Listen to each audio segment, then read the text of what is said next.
반갑습니다. 덥죠? 날이 참 덥습니다. 갑자기 이제 더워지기 시작했습니다. 비가 조금 오는 것 같아서 좀 좋았습니다만은 이제 날이 본격적으로 이제 더워지는 모양입니다. 뭐 더울 때는 더워야 됩니다만은 조금 고생하시는 분들이 많을 걸로 예상을 해봅니다. 저 역시 마찬가지로 더위를 많이 타니까 걱정이 좀 되는 것은 사실입니다. 오늘은 사실은 그 특강 안내를 해야 되는데 그냥 무조건 그거부터 들어가면은 아무래도 조금 의미가 좀 떨어지는 것 같아서 예전에 한번 다뤄봤던 사주 가운데 그냥 맞아서 딱딱 떨어지는, 그래서 정말 이 사주대로 그냥 떨어지네 하는 그런 명조를 가지고 한번 살펴보도록 하겠습니다. 이 명조 보시면서 기억이 나시는 분들도 계실 것이고, 또 이제 처음 오시는 분들은 이걸 어떻게 봐야 될까 하는 그런 생각도 하시게 될 겁니다. 자, 명조부터 먼저 보시고 그 다음에 명주의 내용, 그리고 정말 어떻게 해서 이렇게 딱 맞아떨어지게 살 수 있을까라는 그런 생각, 그것도 한번 해볼 수 있는데 왜 그렇게 봤는지까지 한번 살펴보도록 하겠습니다. 병진경자 계매의 을미입니다. 그냥 사주 이렇게 보니까 월지는 월글록이구나, 뿌리는 아주 튼튼하구나, 많은 사람들 속에서 관까지 뿌리가 있으니 나는 많은 사람을 상대로 하는 그런 데에서 직위를 가진 사람, 이렇게 볼 수도 있다, 이렇게 보겠습니다. 그 다음에 겨울에 타고났습니다만은 이렇게 지지에 이렇게 목기가 또 왕합니다. 나름 뿌리가 식신이 이렇게 있죠. 마음은 또 천심입니다. 좋게 말하면 천심이고 또 나쁘게 말하면 개념이 조금 없을 수 있죠. 내 편하면 된 그런 사람, 이렇게도 볼 수가 있겠습니다. 천간 사항을 한번 보시겠습니다. 천간을 보면은 조금 아쉬운 것도 있죠. 뭐가 있냐면은 우리가 이제 사주를 볼 때 기본적으로 제가 늘 하는 이야기입니다만은 최상의 그림을 그려보면은 그 사주 내의 병이 보인다, 이렇게 이야기합니다.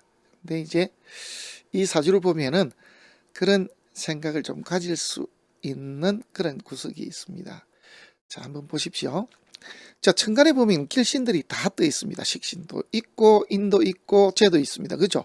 다 길신입니다. 식신도 길신, 정인도 길신, 그리고 정제도 길신, 이렇습니다. 근데 이 사주를 보면은 좀 아쉬운 점이 제법 좀 있습니다. 자, 이 그림에서 최상의 그림을 그리면은 어떤 그림이 나올 수가 있겠습니까 하는 이런 내용을 만약에 던지면 어떤지 모르겠습니다만은 최상의 그림을 그리자 그러면 이런 식으로 될 수도 있습니다. 그죠? 이렇게, 이렇게. 그러면은 식신생재 재생관 이런 형태가 나올 수도 있습니다. 안 그러면 아예 여기에 식신이 아예 왕창 많아버리는 거죠. 그러면은 이게 식신생재가 됩니다. 물론 이렇게 되더라도 좀 약점은 있죠. 뭐냐면은 이 재가 뿌리가 없습니다. 이런 문제가 있습니다.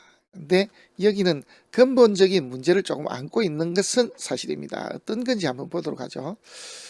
자, 어떤 문제냐 그러면은 위에 식신이 떠서 재를 봤으면 그냥 좋습니다. 그죠? 그렇게 되는데 좀 아쉬운 게 있다는 것이죠. 만약에 이렇게 자리가 조금 바뀌었더라면은 조금, 어차피 이런 사주라 그러면은 조금 더 좋을 수도 있을 수 있습니다. 그죠? 왜? 식신이 바로 재를 바로 생할 수 있는 그런 구조가 되어 있습니다. 하지만은 좀 아쉬운 거는 어쨌거나 이렇게 제가 이렇게 인을 치고 있기 때문에 탐재 개인되는 그런 형태도 분명히 가지고 있습니다. 이런 문제도 분명히 있다, 이런 뜻이 되겠습니다. 그죠? 그리고 또 이제 약점이 길신인이 있으나 역시 제가 뿌리가 없습니다. 둘 다가 이런 뿌리가 지지 하나도 없다는 게 이게 약점입니다. 그러면서도 이렇게 때리고 있거든요. 너무 아쉽죠, 그죠? 차라리 제가 하나 더 있든지, 뿌리가 없더라도 설령 없더라도 운에서 또 뿌리를 찾으면은 되는데, 그죠? 자, 그래서 사주와 운은 다름이 없다. 그게 이제 자평진전에서 이야기하는 것인데 실제 보면은 그런 것을 확인할 수가 있습니다. 지금 이런 경우거든요. 월지가 이렇게 비견이거든요. 비견인데 월지가 비견이나 급제인 경우 또 양인인 경우 재운으로 가면은 반드시 패가 납니다만은 이 명조는 좀 그렇지가 않습니다. 왜 그렇지 않냐면은 요렇게 재운으로 흐르더라도 요렇게 식신들이 있거든요. 그러니까 옆에 식신이 있는 바람에 재운이 오더라도 한마디로 이 비견이 바로 재만 공격하지 않기 때문에 오히려 치부, 재물을 조금 모을 수도 있는 그런 사주가 되겠습니다. 그리고 여기에 이렇게 재운으로 흐르게 되면은 실제로 이제 운에서 이 뿌리를 얻게 되는 것입니다. 그래서 참 좋은 이야기예요.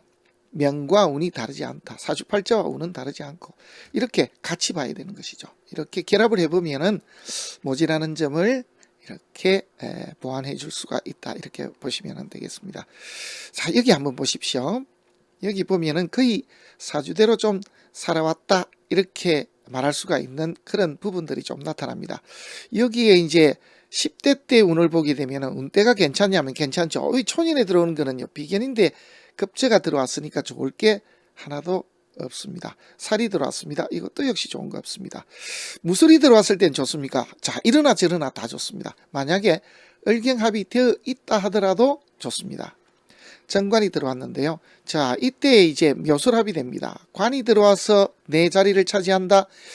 그래서 여자가 일지에 합을 하는데 특히 정관이 들어왔다면 거의 볼 것이 없죠. 내낭군이 될 수가 있는데 실제로 이 명주는 19살이 되는 고3 때 친구들과 이렇게 어울리다가 남자를 알게 되었다. 그때 처음으로 남자를 알았다. 뭐 이렇게 이야기가 됩니다. 그렇으니까 실제로 결혼할 정도에, 그래서 진짜 옛날 같았으면 결혼을 했었겠죠. 이제 이런 정도입니다. 그 다음입니다. 여기 보시면은 이때입니다. 정묘대운이 들어오는데 여기 들어왔으면은 우리가 조심해야 될 부분이 묘유충을 하게 됩니다. 그죠? 배우자궁, 자식궁이 무너질 수가 있는 이런 운때입니다. 그 다음에 여자가 이렇게 이 눈으로 이렇게 흘러가 버리면은 식신하고 조금 거리가 있습니다. 그래서 자식하고 연이 없거나 또 내지는 자궁에 탈이 나는 경우들이 사실은 많이 발생이 됩니다. 이제 나이가 들어서 이 눈으로 그러면은 더더욱 탈이 나는 것은 자명한 일입니다. 이제 그건 우리가 실전에서 경험을 할 수가 있습니다. 그 이유는 뭐냐면은 운이 들어오면 그죠? 그 운에 반대되는 기운들이 닫히거든요. 예를 들어서 이렇게 금운으로 그러면 목기가 닫힙니다. 그래서 이 눈에 들게 되면은 자꾸 뭔가를 가지려고 하는 그런 경우가 되고 식상이 들어오게 되면 준다든지 자꾸 놀자고 하는 그런 경우들이 나타납니다. 그리고 이 눈이 들면은 이렇게 가르치려고 하는 그런 일들도 벌어질 수가 있습니다. 자, 이런 경우는 우리 간단하게 봤을 때는 이렇게 됩니다. 부부궁도 위험하지만은 이때는 집을 떠나는 경우, 이사운도 자주 들어서더라, 뭐 이렇게 볼 수도 있습니다. 그렇게 이렇게 될 수가 있는데 실제로 이 사람은 이 시기에 결혼도 했지만은 이 시기에 이별도 하게 되었고 또 이 시기에 또 객지로 멀리 실제로 떠나게 됩니다. 자, 유금이 여기하고 합을 합니다. 진토하고.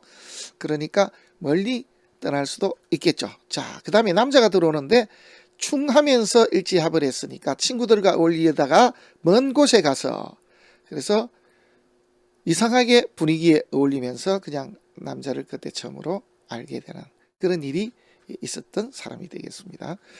자, 여기 보시면은요. 94년도니까 천간에 상관이 들었고 관이 들었습니다. 일지하고 합을 했으니까 말썽이 났다 남자와 합이 들면서 이런 뜻도 되는데 잘못하면은 위에 이 사주처럼 뿌리가 확실하게 식상에 있는 경우에는 우리가 처녀가 애를 가질 수도 있습니다. 그걸로 말썽이 날 수도 있다 이 말이죠. 남자를 알아서 말썽이 크게 났다 이렇게 보면은 되겠죠. 자, 이렇게 됐었고 그 다음입니다. 개미가 들어옵니다. 일지하고 이렇게 살이 합을 할 때입니다. 그죠? 우리가 결혼을 할 때 되면은 일지하고 합을 할 때가 가장 많고 두 번째는 시지하고 합을 할 때고 세 번째는 여기에 월지 부모가 나서 사는 그런 경우도 있습니다만은 지금 보면은 여기도 합을 하고 여기도 합을 합니다.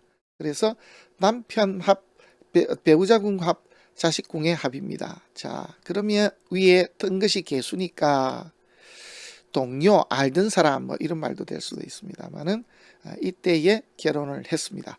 그리고는 갑신년에 천간에 상관이 뜨면서 신자진 수국하고 묘유충과가 때려버리니까 이 사람이 실제로 어떤 일이 벌어졌냐 하니까 이별을 하게 됐습니다. 자, 그 이유는 뭐 대략 짐작이 가능하겠죠. 이렇게 식상이니까 자기 편한 대로 그렇게 막 살아왔으니까 문제가 났었겠죠. 그래서 같이 살 수가 없습니다.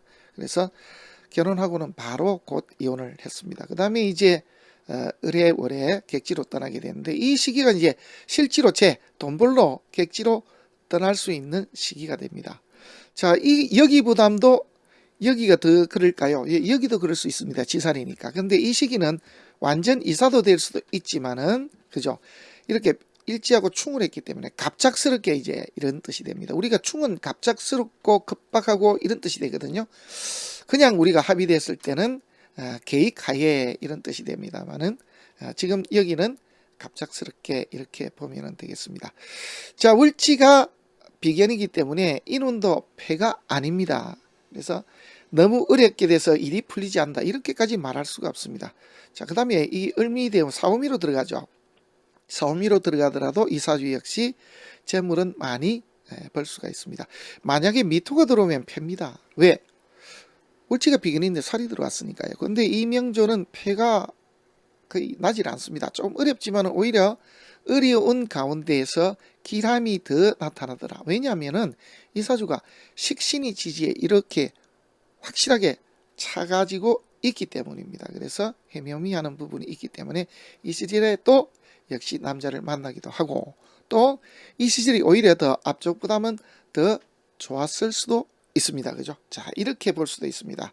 사오미로 들어오면 원래는 대패가 나야 되는데 그런 정도는 아닙니다. 왜? 지지에 식신이 있기 때문에. 저는 책에서는 본 적이 없습니다만은 우리 선생님들이 하도 말씀을 하셔서 보니까 좀 일리가 있다는 부분이 있는데, 그건 뭐냐면은 여자가 일지에 식신을 깔면은 음식을 잘한다 그러는데, 제가 본 경우는 거의 대다수가 그런 것 같아요. 음식을 좀 잘합니다. 그 다음에 또 일지에 식신이 있는 사람은 때로는 남편을 벌어 먹이어 살리기도 한다. 배우자 궁에 자식이 들어왔으니까. 네, 이런 부분도 분명히 있습니다. 좋게 말하면은 식신, 식복을 차고났다 그러는데, 그런 부분보다는 제가 방금 말씀드렸던 그런 부분들이 오히려 더 부각이 되고 있지 않는가, 그런 생각을 해봅니다. 가불목이 떠도 상관이 없습니다. 개수가 떠도 상관이 없죠. 그죠? 자, 그래서 전체적인 대운의 흐름은 문제가 없는 사람, 이렇게 볼 수가 있습니다. 여기 지금 위쪽에 보시면은 방의 그림을 제가 하나 그려놨는데, 여기 보시면 여기서부터 요렇게 가거든요. 요렇게 갔더라면 또 어땠을까요 하는 생각을 한번 해볼 수는 있습니다. 그러면은 두 가지 중에 어떤 것이 더 낫겠습니까 라고 한다면은 사실은 여기가 낫죠. 신유술로. 그래서 공부할 때 조금 공부라도 할 수가 있는 것이 좋은데, 만약에 정확하게 지금처럼 이렇게 확실하게 만나지 못한다면 조금 달라질 수도 있습니다. 그런데 대다수의 명조에서는 이런 운때에 나름 그래도 공부를 해서 또 집안의 환경이 좋았더라면은 멀리 외국에 가서 공부한 다음에 그래서 미국이나 외국에서 무슨 회계사가 되었습니다. 뭐 이렇게 해도 할 말이 없습니다. 왔다 갔다 하면서 교육 사업으로 큰 재물을 벌었습니다. 이렇게 해도 할 말이 없습니다. 그죠? 근데 어쨌든 이 시기에 충격파가 컸던 모양입니다. 자, 그래서 명조는 예전에 한번 봤던, 지금 여기 나오는 명조는 한국 프로사주학계 진검선부 104번에 나와 있는 명조입니다. 아마 유심히 그동안 보셨던 분은 이거 봤는데 하는 그런 생각이 들 겁니다. 자료 한번 찾아보시면은 이 똑같은 명조, 그래서 그런 풀이가 또 들어 있을 것입니다. 자, 이제 본론으로 들어가겠습니다.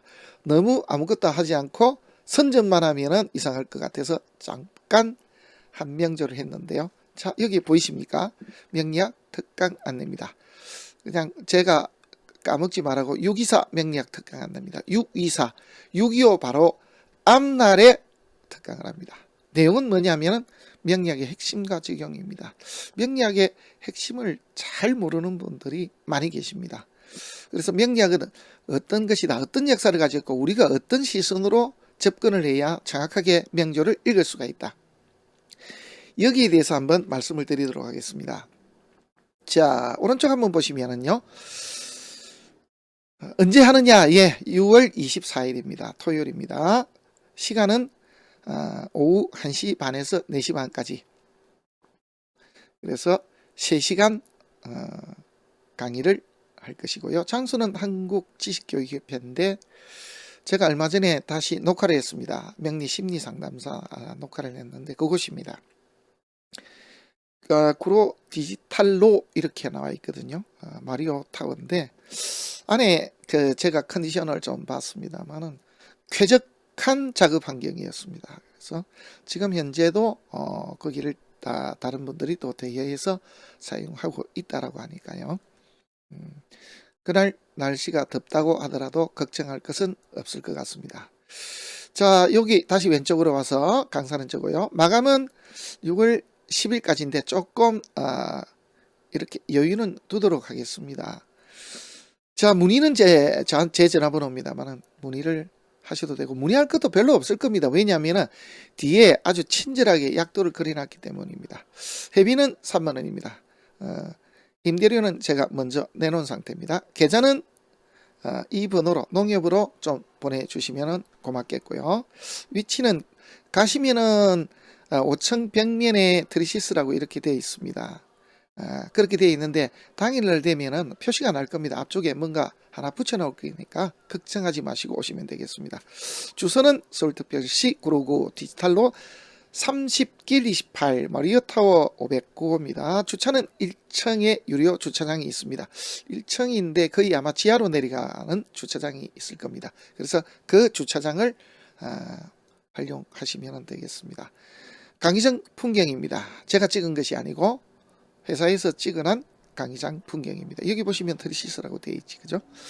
자, 그래서 실제로 보면은 80명이 앉을 수 있는 곳이고 여기에 좀 좋은 점은 한꺼번에 이렇게 덩어리가 된 것이 아니고 조금 테이블을 얼마든지 개인 테이블 또 내지는 2명이 앉을 수 있다든지 3명이 앉을 수 있다든지 이런 유도리를 둘 수 있게끔 그 테이블이 1인 1테이블 형태로 되어 있습니다. 지금 이렇게 붙여놓은 것입니다. 여기 보시면 금이 보이죠. 이렇게 금이 보이는 것은 테이블 하나하나를 붙여놔서 그렇습니다. 그래서 좌석도 편안할 겁니다. 그 다음에 뒤에 보면은 시원한 물이 제공되고 있습니까? 네.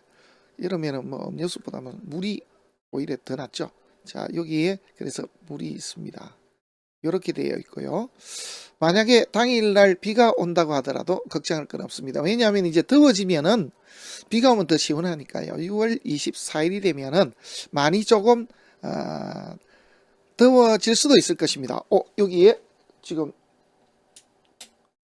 불이 갔습니다. 자, 한쪽에 지금 라이트가 하나 조금 나갔는데 조금 어둡게 나올 수도 있겠습니다. 자, 그 다음입니다. 마이크는 애지간하면 사용을 안 하려고 합니다. 많이 찬다면 그럴까, 아마 그렇지 않는다면은 강의장이 지금 연단하고 그렇게 뚝 떨어진 그런 곳이 아니기 때문에 그렇게 걱정할 정도는 아닐 것으로 저는 보고 있습니다. 자, 그 다음입니다. 제가 여기서부터 가던 길입니다. 어떻게 갔느냐? 네, 요렇게 갔습니다. 요렇게요, 요렇게. 저는 요 강남에서 가면은 2호선을 타고요. 구로 디지털 단지역 여기서 내려서 요 2번 출구로 나왔습니다. 2번 출구로 이렇게 나오면은 이렇게 계단이 있거든요. 계단이 이렇게 있는데 여기에 에스컬레이터가 설치가 되어 있습니다. 그래서 에스컬레이터 타고 내려오자마자 조금 한 3m 정도만 걸어서 다시 딱 꺾으면은 큰 골목길이 나오거든요. 그걸 지나고 나면은 큰 대로가 나옵니다. 사람들이 쭉 서 있습니다. 여기 건널목이 여기 하나밖에 없으니까. 그 다음에 요 위쪽에 하나 있거든요. 그래서 요길 건너서 쭉 올라옵니다. 그래서 이렇게 넓은데 사거리가 나오거든. 거기서부터 왼쪽으로 꺾어 가시다 보면은 요 위치에 이 마리오 타워 이 심볼 마크가 보일 겁니다. 그래서 찾기는 의외로 쉽고 걸어가시더라도 생각보다 그렇게 오래 걸리질 않습니다. 그 다음에 이제 저는 가본 적이 없습니다만은 7호선을 타고 이렇게 찾아오시는 경우도 있다라고 합니다. 7호선에서도 보면은 이렇게 2호선에서 나와가지고 그냥 쭉 따라오다가 한번 좌회전해서 다시 우회전하면은 이게 보인다고 하네요. 아무튼 명리학에 대해서, 그래서 명리학의 핵심 포인트는 뭔지, 그 다음에 이걸 어떻게 적용해야 되는지에 대해서 궁금하게 생각하시는 분은 주저 마시고 6월 24일 날 명리학 특강에 꼭 참여해 주실 것을 당부드리겠습니다. 오늘은 여기까지 하겠습니다. 다음 시간에 또 뵙도록 하겠습니다. 고맙습니다.